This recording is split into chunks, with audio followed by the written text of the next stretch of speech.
Hi friends, ಇವತ್ತಿನ ವಿಡಿಯೋದಲ್ಲಿ ಒಂದು ಸೂಪರ್ ಟೇಸ್ಟಿಯಾಗಿ ಕ್ವಿಕ್ಕಾಗಿ ಮಾಡುವಂತಹ ಬದನೆಕಾಯಿ ಗೊಜ್ಜು ಹೇಗೆ ಮಾಡೋದು ಅಂತ ಹೇಳಿ ತೋರಿಸ್ಕೊಡ್ತಾ ಇದ್ದೀನಿ.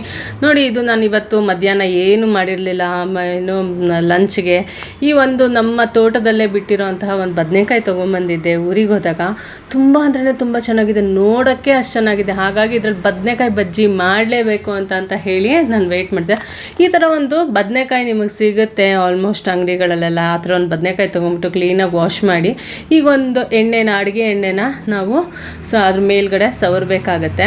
ಮತ್ತು ನೋಡಿ, ಈ ಥರ ಮಧ್ಯದಲ್ಲಿ ಸ್ವಲ್ಪ ಕಟ್ ಮಾಡಿಕೊಂಡ್ರೆ ಒಳಗಡೆ ಕೂಡ ಬೇಯುತ್ತೆ ಅಂತ ಹೇಳ್ಬಿಟ್ಟು ನಾನು ಈ ರೀತಿ ಕಟ್ ಮಾಡ್ಕೊತಾ ಇದ್ದೀನಿ ಚಾಕುನಲ್ಲಿ. ಹೀಗೆ ಕಟ್ ಮಾಡಿಬಿಟ್ಟು ಮುಂಚೆ ಎಲ್ಲ ನಾವು ಒಲೆಯಲ್ಲಿ ಬೇಯಿಸ್ಕೊತಾ ಇದ್ವಿ, ಅಂದರೆ ಸುಡ್ತಾ ಇದ್ವಿ ಇದನ್ನು. ಟೊಮೆಟೊ, ಈರುಳ್ಳಿ, ಬದನೆಕಾಯಿ ಎಲ್ಲ ಒಲೆಯಲ್ಲಿ. ಇವಾಗ ಎಲ್ಲಿ ನಾವು ಸಿಟಿಗಳಲ್ಲಿ ಇರೋದ್ರಿಂದ ಗ್ಯಾಸ್ ಮೇಲೆ ಸುಟ್ಕೊಬೇಕಾಗುತ್ತೆ. ಈ ಥರ ಒಂದು ಸ್ಟ್ಯಾಂಡ್ ಇರುತ್ತೆ, ಆ ಸ್ಟ್ಯಾಂಡ್ ಇರೋರ ಮನೆಯಲ್ಲಿ ಕೂಡ ಫುಲ್ಕ ಎಲ್ಲ ಮಾಡ್ತೀವಿ. ಆ ಥರ ಸ್ಟ್ಯಾಂಡ್ ಇದ್ದರೆ ನೀವು ಸ್ಟ್ಯಾಂಡ್ ಮೇಲೆ ಸುಟ್ಕೊಬೋದು, ಇಲ್ಲ ಅಂತಂತಂದರೆ ಹಾಗೆ ಕೂಡ ಸುಡ್ಬೋದು. ನೋಡಿ, ನಾನು ಇಲ್ಲಿ ಬದನೆಕಾಯಿನ ಚೆನ್ನಾಗಿ ಸುಡ್ತಾ ಇದ್ದೀನಿ. ಯಾವ ರೀತಿ ಅಂದರೆ ಅದು ಫುಲ್ಲು ಕಪ್ಪಗಾಗ್ಬಿಡ್ಬೇಕು. ಈ ಥರ ಪರ್ಪಲ್ ಕಲರು ಬದನೆಕಾಯಿನೇ ನೀವು ತೊಗೊಬೇಕಾಗತ್ತೆ.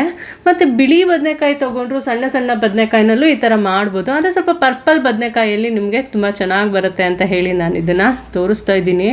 ಒಂದೊಳ್ಳೆ ರೆಸಿಪಿ ಅಂತಲೇ ಹೇಳ್ಬೋದು. ಮಳೆಗಾಲಕ್ಕೆ ತುಂಬ ಅಂದ್ರೆ ತುಂಬ ಚೆನ್ನಾಗಿರುತ್ತೆ. ನೋಡಿ, ಇವಾಗ ಬೆಂದಿದೆಯಾ ಅಂತ ನೋಡೋದಕ್ಕೆ ಚಾಕುನ ಚುಚ್ಚಿದ್ರೆ ಈಸಿಯಾಗಿ ಒಂದು ಸಾಫ್ಟಾಗಿ ಬೆಣ್ಣೆ ಒಳಗಡೆ ಹೋದಂಗೆ ಹೋಗುತ್ತೆ.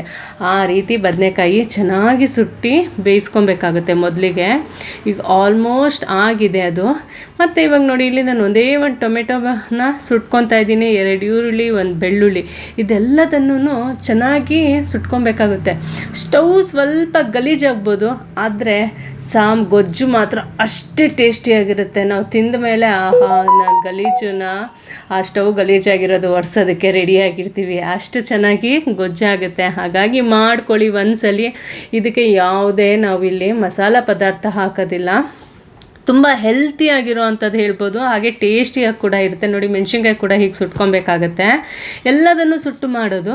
ಇದೆಲ್ಲ ಸ್ವಲ್ಪ ಆರಿದ ಮೇಲೆ ನಾವು ಬೆಳ್ಳುಳ್ಳಿನ ಹೀಗೆ ಬಿಡಿಸ್ಕೊತಾ ಇದ್ದೀನಿ. ನೋಡಿ, ಒಂದೊಂದನ್ನೇ ನಾವು ಬೆಳ್ಳುಳ್ಳಿನ ಕ್ಲೀನಾಗಿ ಬಿಡಿಸ್ಕೊಬೇಕಾಗತ್ತೆ. ಸ್ವಲ್ಪ ಕಪ್ಪಗೆ ಮಸಿ ಆಗಿರುತ್ತೆ. ಹೇಳ್ತೀನಿ ನಾನು ಹೇಗೆ ಮಾಡಬೇಕು ಅಂತ ಕೂಡ ನಾನಿಲ್ಲಿ ತೋರಿಸ್ಕೊಡ್ತೀನಿ. ಈರುಳ್ಳಿ ಕೂಡ ನೋಡಿ, ಈ ರೀತಿ ಮೇಲ್ಗಡೆ ಕಪ್ಪಗಾಗಿರೋ ಅಂಥದ್ದನ್ನೆಲ್ಲ ಬಿಡಿಸಿಟ್ಕೊಂಡ್ಬಿಡೋಣ. ಹಾಗೆ ಟೊಮೆಟೊ ಕೂಡ ಹಾಗೆಯೇ ನೋಡಿ, ಈರುಳ್ಳಿ ಫಸ್ಟ್ ನಾನು ಬಿಡಿಸಿಟ್ಕೊತಾ ಇದ್ದೀನಿ. 2 ಈರುಳ್ಳಿನ ಹೆಚ್ಚಿಟ್ಕೊಂಡಿದ್ದೆ, ಸುಟ್ಕೊಂಡಿದ್ದೆ, ಚೆನ್ನಾಗಿ ಬೆಂದಿದೆ. ಅದು ಮೇಲ್ಗಡೆ ಕಪ್ಪಗಾಗಿರೋ ಅಂಥದ್ದನ್ನೆಲ್ಲ ಬಿಡಿಸ್ತಾ ಇದ್ದೀನಿ. ಟೊಮೆಟೊ ಈಸಿಯಾಗಿ ಪೀಲ್ ಆಗುತ್ತೆ. ನೋಡಿ, ಈ ರೀತಿ ಟೊಮೆಟೊ ಕೂಡ ಪೀಲ್ ಮಾಡ್ತಾ ಇದ್ದೀನಿ.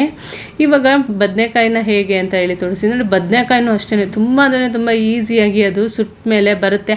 ಅದೆಲ್ಲ ಹಾಕಿದ್ರೆ ಕಪ್ಪದೆಲ್ಲ ಮೇಲ್ಗಡೆ ಸುಟ್ಟಿರೋ ಅಂಥದ್ದು ಹಾಕಿದ್ರೆ ಚೆನ್ನಾಗಿ ಬರೋದಿಲ್ಲ, ಕಹಿ ಬಂದುಬಿಡುತ್ತೆ. ಹಾಗಾಗಿ ನಾನು ಈ ರೀತಿ ಎಲ್ಲನೂ ಕ್ಲೀನಾಗಿ ತೆಗಿತಾ ಇದ್ದೀನಿ. ನೋಡ್ತಾ ಇದ್ದೀರಲ್ಲ ಹೇಗೆ ತೆಗಿಯೋದು ಅಂತ ಹೇಳಿಬಿಟ್ಟು ಈಸಿಯಾಗಿ ಬರುತ್ತೆ ಇದು. ಈ ರೀತಿ ಎಲ್ಲ ತೊಳೆದಾದ್ಮೇಲೆ ಅದನ್ನು ಒಂದು ಸ್ವಲ್ಪ ಇದು ಮಾಡ್ಕೊಬೇಕು, ಜಜ್ಕೊಬೇಕಾಗುತ್ತೆ. ನಾನು ಹೇಗೆ ತೋರಿಸ್ತೀನಿ ನೋಡಿ. ಇದನ್ನೆಲ್ಲ ಕ್ಲೀನಾಗಿ ವಾಶ್ ಮಾಡ್ಕೊಂಬಿಡಿ. ಒಂದು ಸ್ವಲ್ಪ ನೀರು ಹಾಕ್ಕೊಂಡು, ಜಾಸ್ತಿ ಹಾಕ್ಕೊಳೋದು ಬೇಡ, ಸ್ವಲ್ಪ ನೀರು ಹಾಕ್ಕೊಂಡು ಈರುಳ್ಳಿನ ಮತ್ತು ಟೊಮೆಟೊ ಹಾಗೆ ಬೆಳ್ಳುಳ್ಳಿ ಇದನ್ನೆಲ್ಲದನ್ನು ವಾಶ್ ಮಾಡ್ಕೊಳ್ಳೋಣ.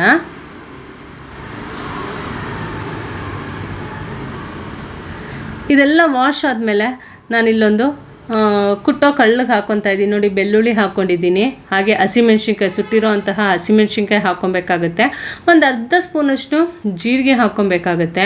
ಹಾಗೆ ನಾಟಿ ಕೊತ್ತಂಬರಿ, ಸ್ವಲ್ಪ ನಾಟಿ ಕೊತ್ತಂಬರಿ ಕೂಡ ಇಲ್ಲಿ ಹಾಕ್ಕೊತಾ ಇದ್ದೀನಿ. ಎಲ್ಲದನ್ನು ಹಾಕ್ಕೊಂಡು ಚೆನ್ನಾಗಿ ಅದನ್ನು ಕುಟ್ಕೊಂಬರ್ಬೇಕಾಗುತ್ತೆ. ಈ ರೀತಿ ಸ್ವಲ್ಪ ಕುಟ್ಟಾದಮೇಲೆ, ಸ್ವಲ್ಪ ಅದು ಚೆನ್ನಾಗಾದ್ಮೇಲೆ ಟೊಮೆಟೊ ಕೂಡ ಹಾಕ್ಕೊತಾ ಇದ್ದೀನಿ. ಟೊಮೆಟೊ ಕೂಡ ಹಾಕ್ಕೊಂಡು ಚೆನ್ನಾಗಿ ಅದನ್ನು ನಾವು ಜಜ್ಕೊಬೇಕಾಗುತ್ತೆ. ಇಲ್ಲ ಏನಾದರೂ ನಮಗೆ ಅರಿಯೋ ಕಲ್ಲಿದ್ದರೆ, ನಿಮ್ಮ ಮನೆಯಲ್ಲಿ ಏನಾದರೂ ಗುಂಡು ಕಲ್ಲಿದ್ದರೆ ಅದರಲ್ಲೂ ಕೂಡ ಮಾಡ್ಕೊಬೋದು. ಇಲ್ಲ ಈ ಥರ ಮಾಡ್ಕೊಬೋದು. ಇಲ್ಲ ಬೇಡ ನಾವು ಮಿಕ್ಸಿಗೆ ಹಾಕ್ಕೊಂಡ್ಬಿಡ್ತೀವಿ ಅಂದರೆ ಈಸಿಯಾಗಿ ಮಿಕ್ಸಿಗೆ ಹಾಕ್ಕೊಬೋದು. ಮತ್ತು ಇವಾಗ ನೋಡಿ, ಬದನೆಕಾಯಿ ಎಷ್ಟು ಚೆನ್ನಾಗಿ ಬೆಂದಿದೆ ಅಂತ ನೋಡ್ತಾ ಇದ್ದೀರಲ್ಲ, ಎಷ್ಟು ಚೆನ್ನಾಗಿ ನೋಡಿ, ಪಟನ್ ಕಟ್ ಮಾಡ್ತಾ ಇದ್ದೀನಿ. ಈ ರೀತಿ ಚೆನ್ನಾಗಿ ಬೇಯಬೇಕಾಗುತ್ತೆ, ಬೆಂದ್ರೇ ಚೆನ್ನಾಗಾಗೋದು. ಎಲ್ಲದನ್ನು ಚೆನ್ನಾಗಿ ಕ್ಯೂಚ್ಕೊಬೇಕಾಗುತ್ತೆ ಇದು. ಮತ್ತು ಈರುಳ್ಳಿ, ನಾನು ಸುಟ್ಟಿರೋಂಥ ಈರುಳ್ಳಿನ ಸಣ್ಣದಾಗಿ ಹೆಚ್ಚು ಹಾಕ್ಕೊತಾ ಇದ್ದೀನಿ. ಕುಟ್ಟಿರೋ ಅಂತಹ ಖಾರ ಕೂಡ ಹಾಕ್ಕೊತಾ ಇದ್ದೀನಿ. ಹಾಗೆ ಸ್ವಲ್ಪ ಉಪ್ಪು ಹಾಕ್ಕೊಬೇಕಾಗುತ್ತೆ. ಉಪ್ಪು ಮತ್ತು ಸ್ವಲ್ಪ ಹುಣಸೆ ರಸ ಹಾಕ್ಕೊಬೇಕಾಗುತ್ತೆ. ಟೊಮೆಟೊ ಹುಳಿ ಹಾಕ್ಕೊಂಡಿದ್ದೀವಿ, ಆದರೆ ಸ್ವಲ್ಪ ಹುಣಸೆಹಣ್ಣು ರಸ ಹಾಕ್ಕೊಂಡ್ರೆ ಇನ್ನೂ ಟೇಸ್ಟಿಯಾಗಿ ಚೆನ್ನಾಗಿರುತ್ತೆ. ಇದೆಲ್ಲದನ್ನು ಕೈಯಲ್ಲಿ ಯಾವುದೇ ಏನು ಬೇಯಿಸೋ ಅಂಥದ್ದಿಲ್ಲ, ಎಣ್ಣೆ ಬೇಕಾಗಿಲ್ಲ, ಒಗ್ಗರಣೆ ಬೇಕಾಗಿಲ್ಲ. ಒಂದು ಹೆಲ್ತಿ ಫುಡ್ ಅಂತಲೇ ಹೇಳ್ಬೋದು. ಕ್ವಿಕ್ಕಾಗಿ ಮಾಡ್ಬೋದು, ಅಷ್ಟೇ ಟೇಸ್ಟಿಯಾಗಿರುತ್ತೆ.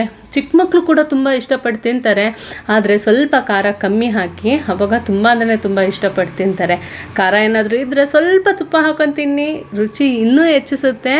ಹಾಗೆ ನಮಗೆ ಹೆಲ್ತಿ ಕೂಡ ಅನಿಸುತ್ತೆ. ಲಾಸ್ಟಲ್ಲಿ ಸ್ವಲ್ಪ ಕೊತ್ತಂಬರಿ ಸೊಪ್ಪು ಉದುರಿಸ್ಬಿಟ್ರೆ ಇಲ್ಲಿಗೆ ಬದನೆಕಾಯಿ ಗೊಜ್ಜು ರೆಡಿಯಾಗಿದೆ. ಬಿಸಿ ಬಿಸಿ ಅನ್ನಕ್ಕೆ ಮಳೆ ಬರ್ತಿದ್ದಾಗ ಇಂಥ ವೆದರಲ್ಲಿ ಒಂದೊಳ್ಳೆ ಸೂಪರ್ ಟೇಸ್ಟಿಯಾಗಿರೋ ಅಂತಹ ರೆಸಿಪಿ ಅಂತಲೇ ಹೇಳ್ಬೋದು. ನಿಮಗೇನಾದರೂ ಈ ರೆಸಿಪಿ ಇಷ್ಟ ಆದರೆ ಫ್ಯಾಮಿಲಿ, ಫ್ರೆಂಡ್ಸ್, ರಿಲೇಟಿವ್ಸ್ಗೆಲ್ಲ ಶೇರ್ ಮಾಡಿ. ನೀವು ಕೂಡ ಮನೆಯಲ್ಲಿ ಒಂದ್ಸಲ ಟ್ರೈ ಮಾಡಿ ನೋಡಿ ಹೇಗೆ ಬಂತು ಅಂತ ಕಮೆಂಟ್ ಬಾಕ್ಸಲ್ಲಿ ಕಮೆಂಟ್ ಮಾಡೋದು ಮಾತ್ರ ಮರಿಬೇಡಿ. ಹಾಗೆ ನೀವಿನ್ನು ನನ್ನ ಚಾನಲ್ಗೆ ಸಬ್ಸ್ಕ್ರೈಬ್ ಆಗಿಲ್ಲ ಅಂದರೆ ರಚನಾ ಸವಿರುಚಿಗೆ ಸಬ್ಸ್ಕ್ರೈಬ್ ಆಗಿ, ಪಕ್ಕದಲ್ಲಿ ಬೆಲ್ ಐಕಾನ್ನ ಕ್ಲಿಕ್ ಮಾಡಿ. ಆಗ ನಾನು ಮಾಡ್ತಕ್ಕಂಥ ವೀಡಿಯೋಸ್ ಎಲ್ಲ ನಿಮಗೆ ನೋಟಿಫಿಕೇಷನ್ ಬರುತ್ತೆ. ಮತ್ತು ಮುಂದಿನ ವಿಡಿಯೋದಲ್ಲಿ ಒಂದು ಹೊಸ ರೆಸಿಪಿಯೊಂದಿಗೆ ಭೇಟಿಯಾಗೋಣ. ಈ ವಿಡಿಯೋ ನೋಡಿದ್ದಕ್ಕಾಗಿ ಧನ್ಯವಾದಗಳು. Thanks for watching. Bye bye.